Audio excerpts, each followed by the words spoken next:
I wanted to discuss the NDAA recent announcement on June 17th, and also Trayvon Martin connection to Martin Luther King Jr., just by name, by association of name, the new Black Panthers and the NAACP Psyops, and who's dreaming, who's dream. This is a blog post I posted in my blog, and I'll post it in the description. You can read further on that as well. But back to NDAA, because I've talked about the NDAA over the past 2 years, and I've done several videos on it, but it doesn't seem to get much play or action. It's a very critical piece for us to really understand what we're moving into and how our freedom and rights are incrementally being taken away. So the current news is that the Obama administration has won the latest battle in their fight to indefinitely detain U.S. citizens and foreigners suspected of being affiliated with terrorists under the National Defense Authorization Act. Congress granted the president the authority to arrest and hold individuals accused of terrorism without due process under the NDAA. But Obama said in an accompanying signing statement that he will not abuse these privileges to keep Americans imprisoned indefinitely. These assurances, however, were not enough to keep a group of journalists and human rights activists from filing a federal lawsuit last year, which contested the constitutionality of Section 1021, the particular provision that provides of such broad power. Well, of course, Obama, in signing, he said he would not abuse these privileges. But you have to ask yourself, well, why would you even set up a National Defense Authorization Act if it wasn't going to be abused? And most likely when it's implemented, he won't even be in office. He's just, he's just a character playing his part. And so, yeah, that's probably a very truthful statement that he won't abuse the privileges because it probably won't be implemented until after he leaves anyway. But this is just to show you how your rights are being incrementally being taken away from you.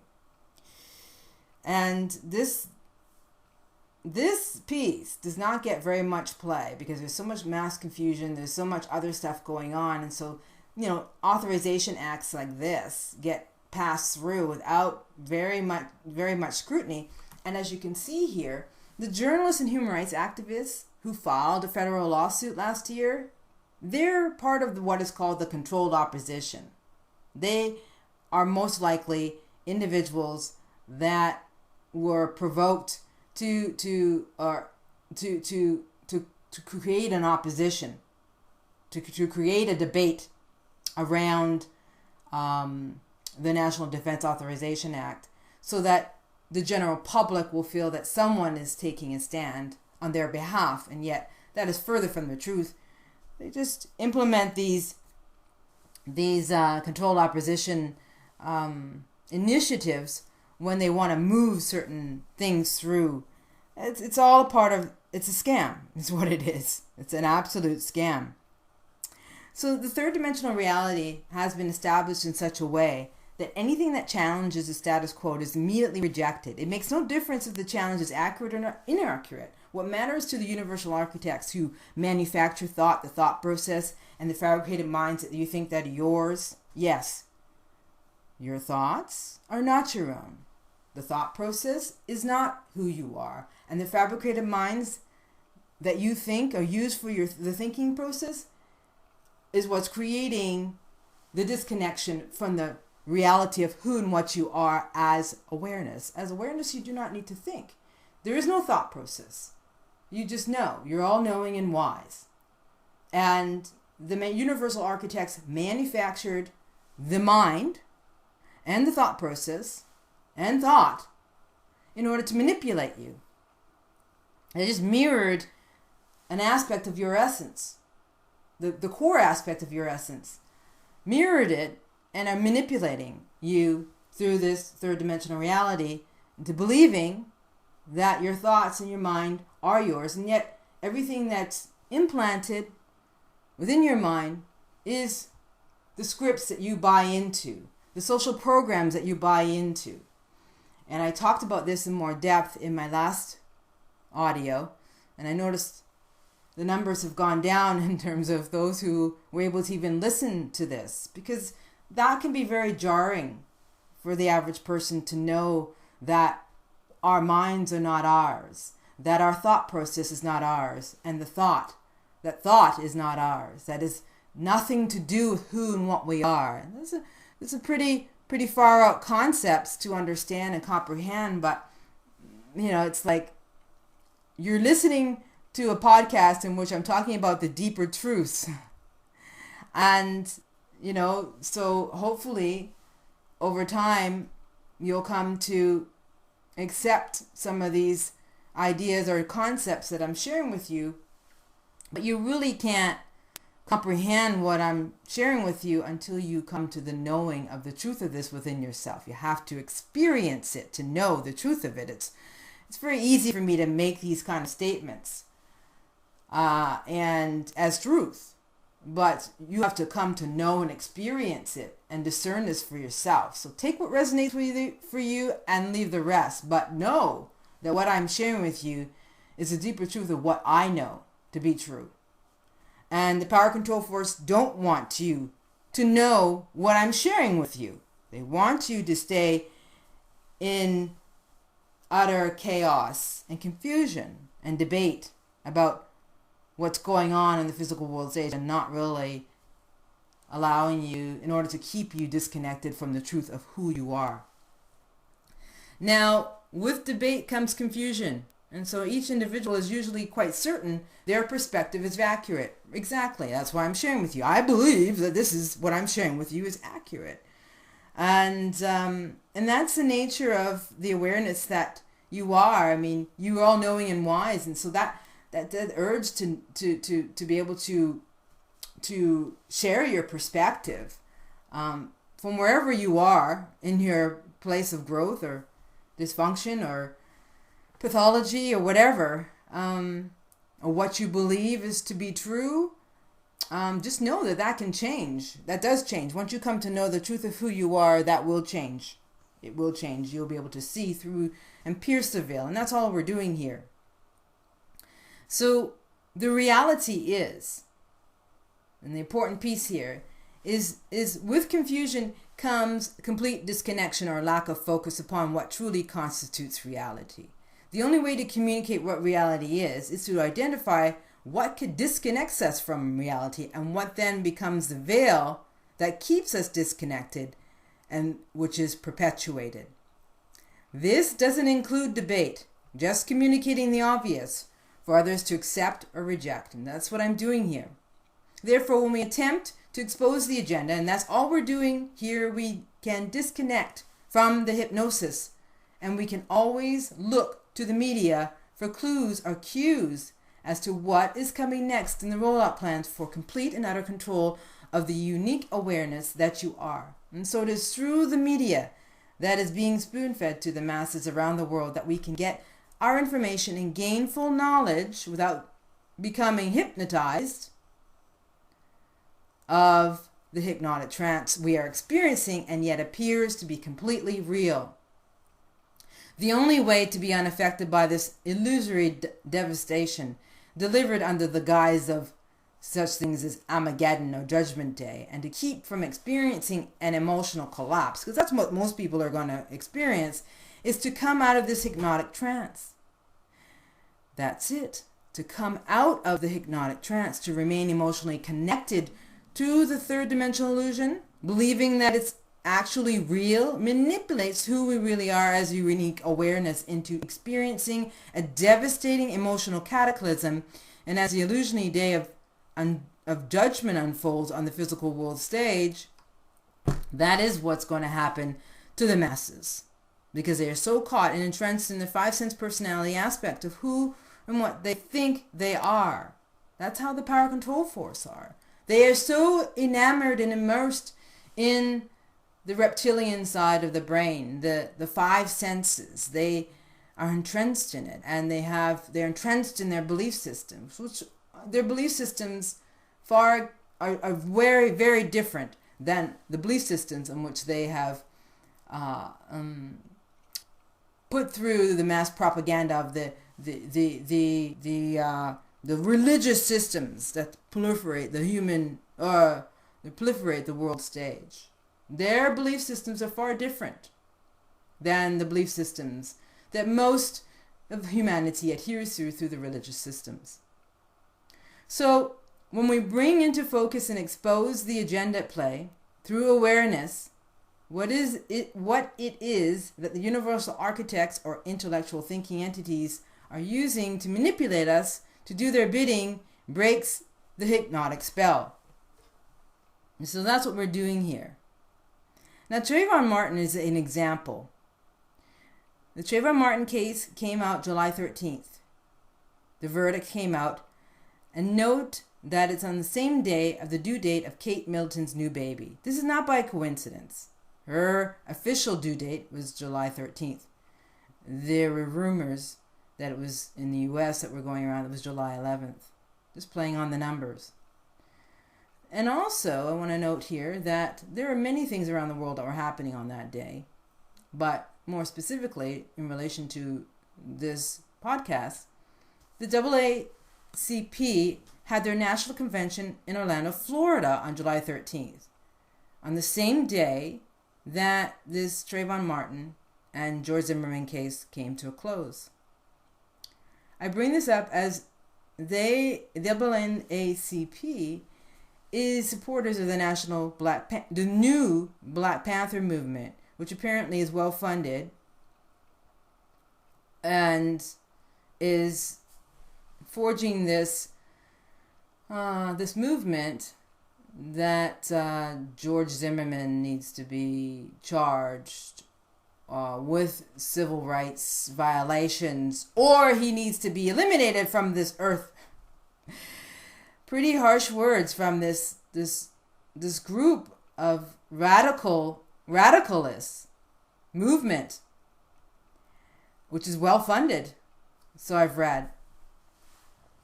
And keep in mind, so when we talk about the new Black Panther movement, it's just a play on the old Black Panther movement. I'm going to talk to you about that and how these organizations like the Coney movement, like the Occupy movement, are part of what is called control opposition by government, or the power control force, those that presume they're in this world. They set up these controlled opposition organizations, these grassroots organizations, in order to start the resistance that they need in order to implement their plans. And so when we can learn what it is that they're doing on both sides, then we don't have to buy in or feed into their agenda and allow ourselves to be duped or fooled. And so, because what they're doing here is really, they want to get people out on the streets. And so remember, you're living through a script, all designed to get Americans off the couch, reacting and retaliating against the government, but really against each other. Complete and utter control, lawlessness is what they're wanting in America. It's basically coming to a theater near you in order to create civil unrest in America. Again, all by design. So don't allow yourself to be fooled or duped into, these movements. And just to give you another example, Bernice King came out with a statement, or was on RT News this past Monday, and I thought this was quite interesting. She's playing her part in this propaganda scheme. Recently, she's noted as stating in an article, "I think the Zimmerman case is a sign and a wake-up call that we have to finish or continue the unfinished work of Martin Luther King Jr. I think that is perhaps why, ironically, we have the name Trayvon Martin. Not that he is Martin Luther King, but I think it's kind of a sign that there is reason to connect with and continue this unfinished work of Martin Luther King Jr., particularly in the racial and economic areas." So here, Bernice King, the daughter of Martin Luther King Jr., is providing us with another cue using the media for what could be a future probability, hinting to another civil rights movement, following the lead of the new Black Panther Party and the NAACP. It is not a coincidence that Trayvon has the name Martin in his name. This is all by design. Subliminal suggestion. It's all smoke and mirrors, or more importantly, subliminal suggestion at play here. Again, all by design. And I want to talk to you about how the first Black Panther movement and the new Black Panther movement is just another play on the old Black Panther movement.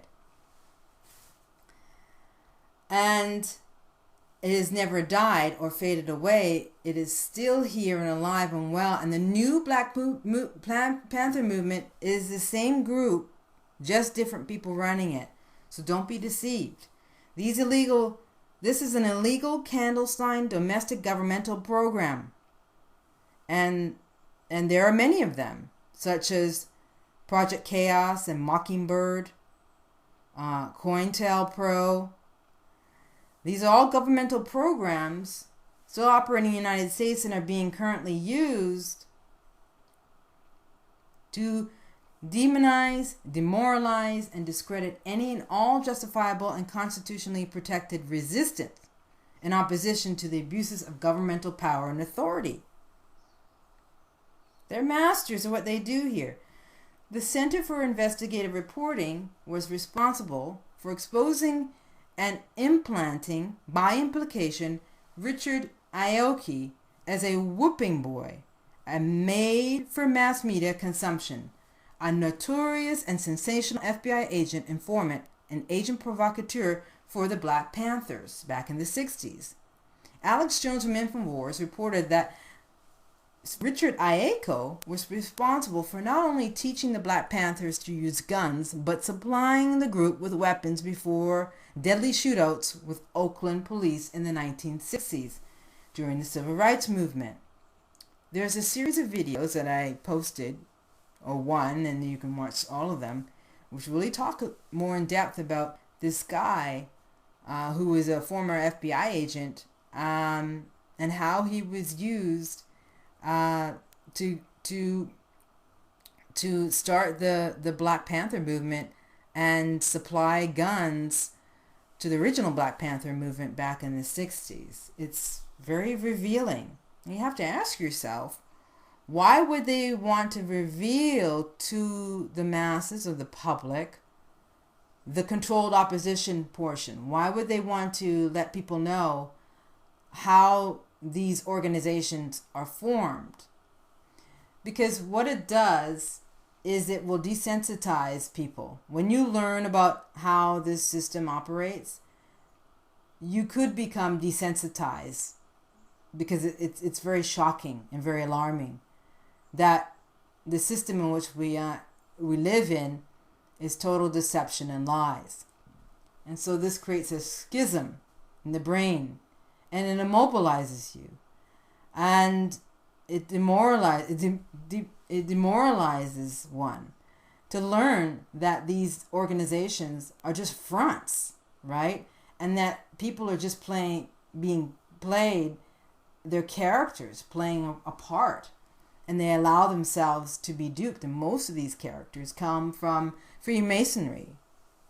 Freemasonry is behind a lot of the characters that participate in these schemes, in these propaganda schemes, are Freemasons. You know, they're following an agenda. They think that they are better than most of the people, and that they allow themselves to be used and in order to facilitate the agenda of the power control force. So it's pretty harsh and it's pretty alarming, but these videos are great. Give you an idea of how these organizations are developed, and that they're really just fronts for the power control force. And so on August 28th in 1963, there were hundreds of thousands of people who gathered in Washington for the greatest demonstration for jobs, freedom, history of our nation, of the United States nation. I'm in Canada. And that was the speech at Washington Mall with Martin Luther King. And so this is just a repeat of events that's going to be happening on August the 28th of 2013.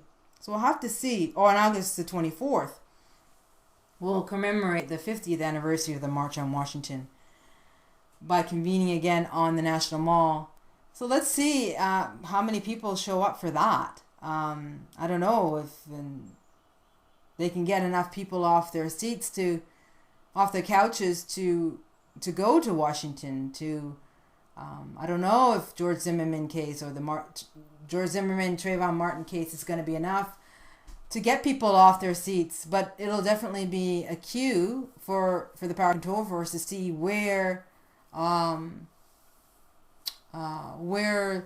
black people are in terms of their frustration. I really think that the biggest thing that will get people off their seats is when we have a bank holiday like they had in Cyprus.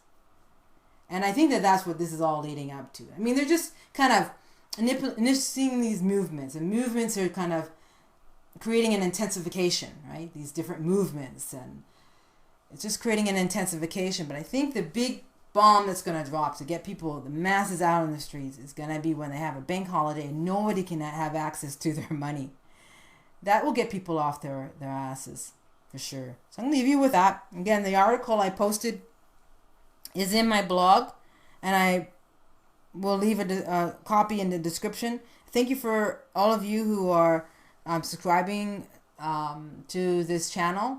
And I know I've lost some people because of what I'm sharing at this point, but that's okay. More people will come. And for those of you who are joining me on Facebook, I welcome you to do that. And that's been really nice for some of the new people that are finding these audios helpful.